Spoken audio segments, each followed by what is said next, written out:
Hola, mi nombre es Lorena. Y yo soy Alejandro, Je m'appelle Lorena, et moi, Alejandro, nous sommes d'Argentine. Et voici Thiago. Nous sommes ici. Notre enfant est né il y a 10 jours. 3 días. Contar por favor un poco sobre vosotros, por qué habéis acudido a este tipo de tratamiento. No, vos, es tu camino. Bueno, hace varios años. Eh bien, il y a plusieurs années, à l'âge de 25 ans, on m'a diagnostiqué de l'endométriose. J'ai subi de nombreuses opérations, mais je n'ai pas réussi à tomber enceinte naturellement. J'ai également subi de nombreux traitements contre l'infertilité, environ 4 dans différents pays, mais sans résultat positif.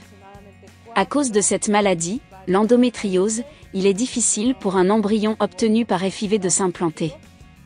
Nous avons recherché différentes possibilités et avons découvert une clinique en Ukraine grâce aux informations et à Internet. Nous avons commencé notre parcours de maternité de substitution ici, il y a 2 ans. Empezar este camino hace 2 años. ¿Y cómo habéis elegido la clínica Biotexcom? Bueno, hemos visto varias opciones y después de tener... Nous avions plusieurs options. Mais après une discussion approfondie avec le coordinateur du département espagnol de Biotexcom, nous avons fait notre choix. La responsable de Biotexcom nous a beaucoup aidés, elle parle très bien l'espagnol, et elle a une grande expérience de travail avec les citoyens argentins, de la documentation nécessaire pour l'enregistrement d'un enfant, ce qui nous a donné plus de confiance. De plus, après avoir parlé avec d'autres couples qui ont suivi le même processus dans différentes cliniques, nous avons compris que Biotexcom avait une approche plus sérieuse et responsable que d'autres cliniques. On avait l'impression qu'ils tenaient leurs promesses. Et c'était bien le cas. J'ai commencé à m'informer davantage sur ce sujet car pendant la pandémie en Argentine, il y avait beaucoup de nouvelles concernant la maternité de substitution, lorsque les parents ne pouvaient pas récupérer leurs enfants nés en Ukraine. C'est ainsi que nous avons découvert, pris contact avec la clinique et sommes venus ici en octobre 2021. Nous étions ici, à Kiev, quand tout était calme. Nous avons passé la première étape, fait tout ce qui était nécessaire. Et en décembre, on nous a annoncé que nous allions devenir parents.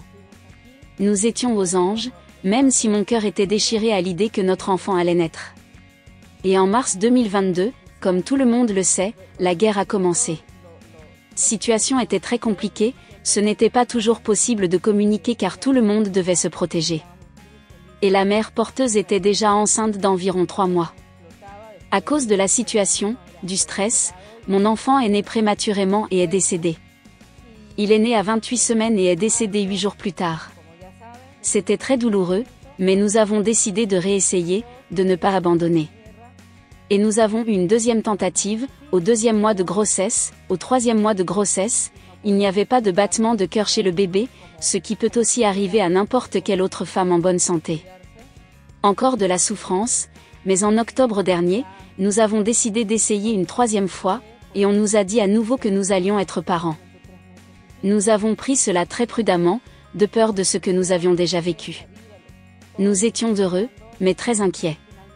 Avec le temps, la situation s'est améliorée, nous avons reçu les résultats des échographies, tous les examens que la mère porteuse a subis, et voilà, Thiago est né. Et maintenant, nous sommes très heureux.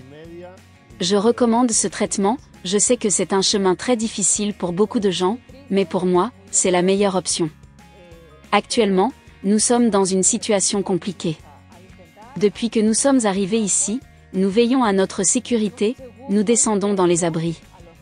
À Kiev, et particulièrement dans la partie de la ville où nous nous trouvons, ils prennent très soin de nous, de notre sécurité et du bien-être de notre bébé. Nous sommes ici et nous sommes heureux, malgré toute la situation.